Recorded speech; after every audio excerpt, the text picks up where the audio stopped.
So it sounds like distortion, it sounds kind of FM-y, but it's not. Yo, what's up? Welcome to Sonic Sorcery. Today, I'm gonna just do a quick little video on noise bases. Consider this like noise base 101. It's super straightforward, literally just get the basic shapes, get a sine wave, go down 3 octaves. You should see it show up in the sub octave. It should be below 100 hertz. Somewhere between 30 and 100 is usually the sweet spot for like getting this sort of a thing going. Because 90% of the sound is you're running the sub through the distortion and then you're adding harmonics to it with the distortion. And when we add the noise, it's gonna make it way more aggressive as well.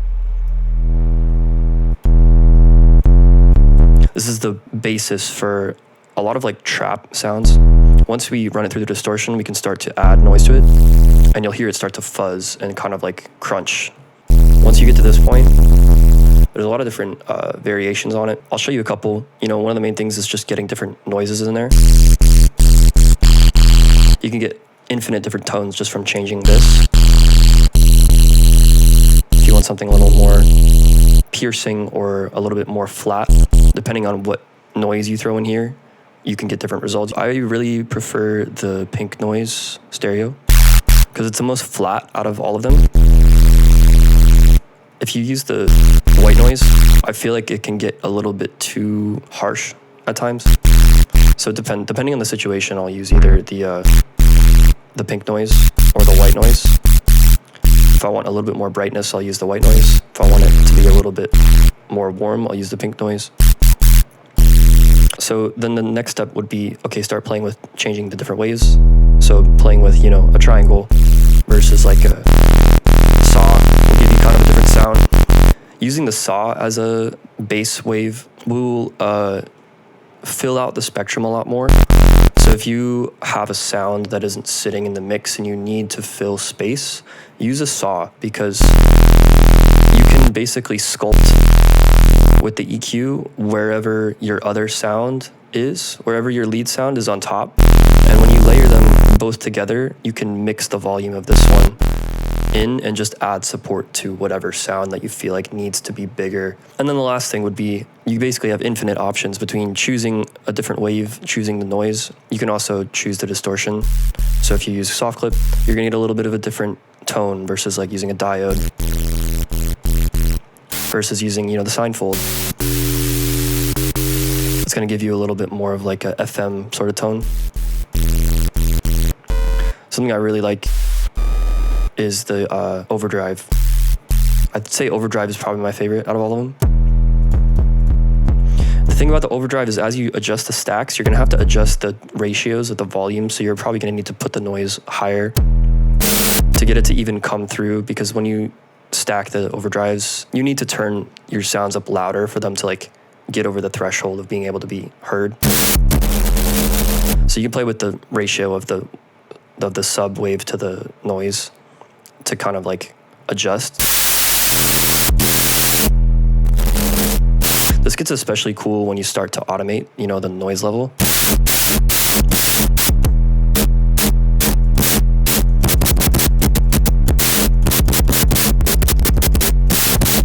So the last thing that I'll show you is kind of my favorite little trick to do with this. And it's basically exactly what I was showing you before with just a tube, except instead of just letting the noise go at, you know, its face value, I'll add an LFO to it. And I'm not gonna set this LFO to BPM, I'm just gonna set it to any rate, something really fast. Set it to repeat. And you'll see that you can get some really weird stuff. And it's almost like FM, because you're FMing the level of the noise with another oscillator, because this is also a pitch, right? It's oscillating at 40 hertz or whatever. So I call it the rattlesnake bass because it kind of sounds like a rattlesnake.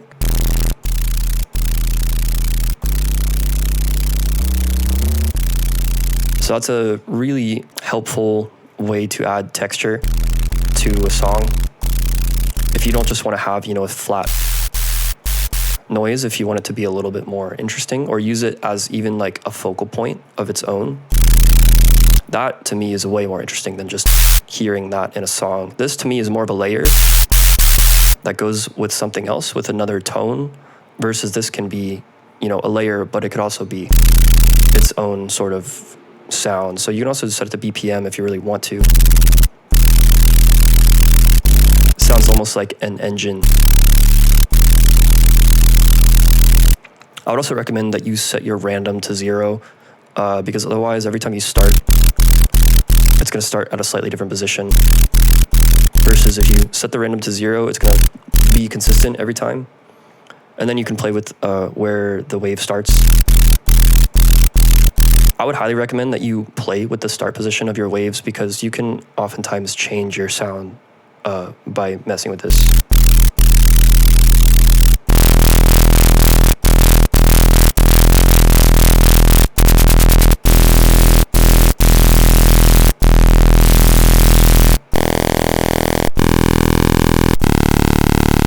Again, playing with other waves, playing with the square,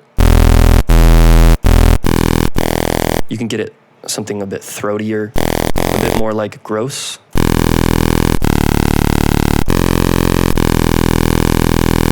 And the nice thing about using the rattlesnake technique is you don't even need the distortion at that point, because it already sounds like it's being distorted. What makes the distortion necessary is when you just have, the sub, just the regular sine wave.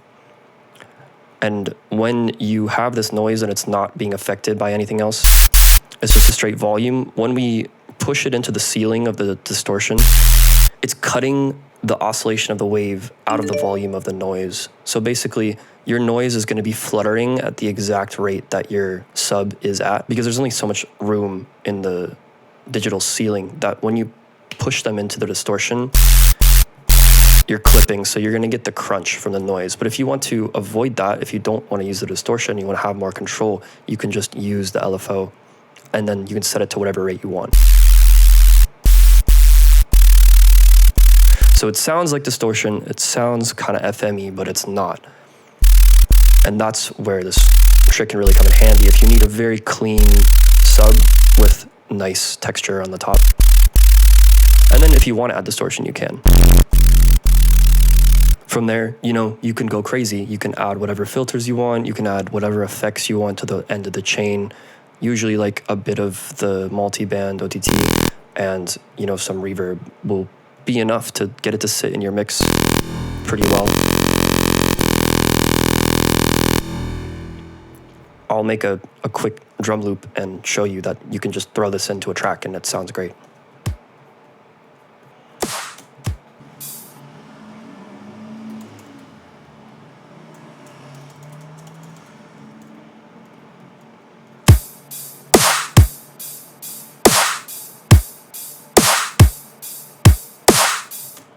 Nothing special. I would go way more in on this. This is just to show you.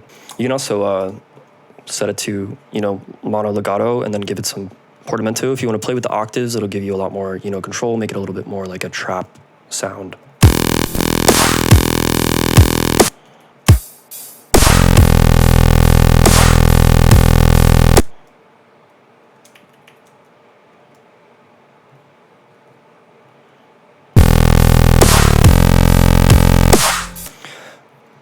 So here's a phrase of just the sound.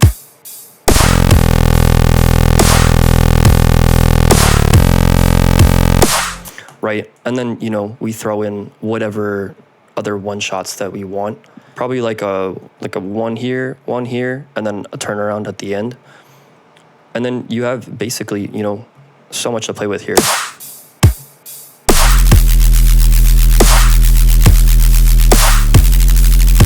Right, it's literally just from changing the wave, going from this to this.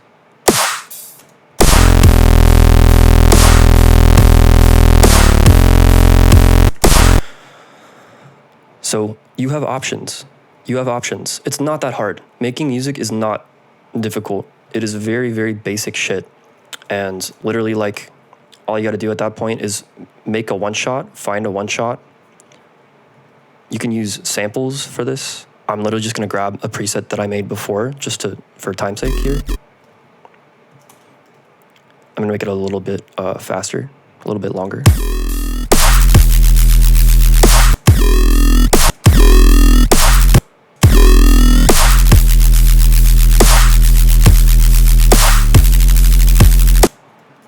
I'm gonna use the same concept to really quickly make something here. So check this out. I'm gonna get a sub, I'm gonna get the noise. I'm gonna get a tube.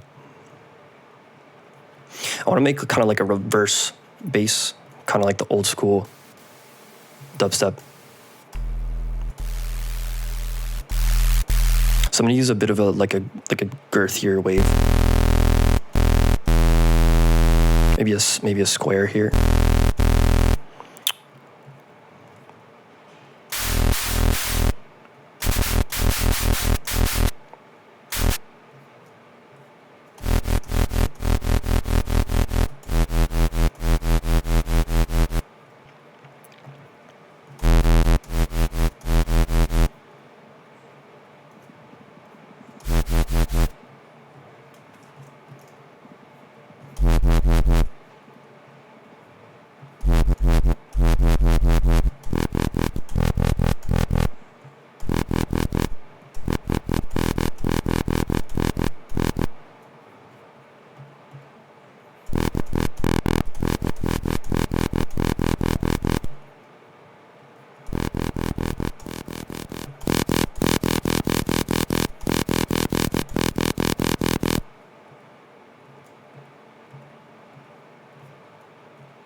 After this point, you know, I want like kind of more of a growl tone, so I'm gonna add a peak to it, probably just like HP 12.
Okay, after filling in these gaps with like a couple of other sounds, here we go.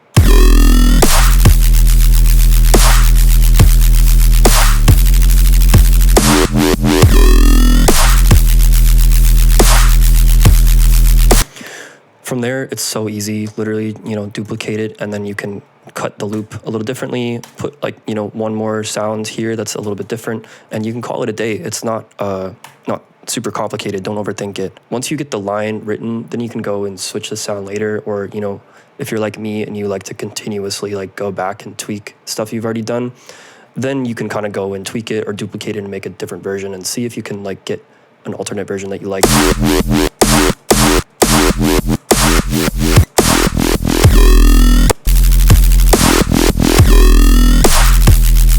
So all I did is change the wave and I already get, a different sound that I'm like slightly more happy with. I think that people overcomplicate this. It doesn't need to be hard. It's just basic waves and everything else is just effects. So start simple and then have fun with it. If you need variations, go and start adding effects to the end of your chain or somewhere else inside of your chain. Or even like I showed you before, you can literally change this entire sound just by changing the wavetable.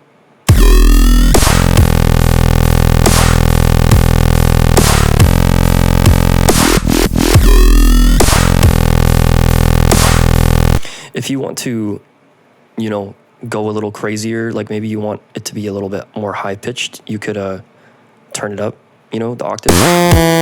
But then you lose the sub, so at that point you would need to, add another wave down the octave to make up for it. I'll probably go direct out here.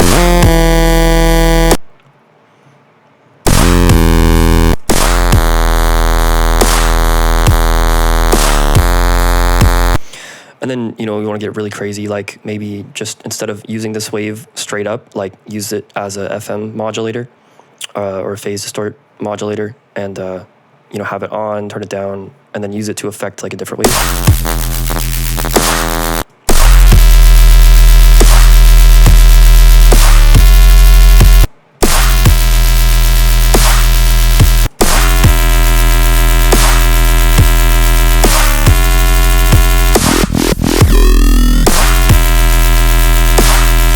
So all that being said, really simple, really simple.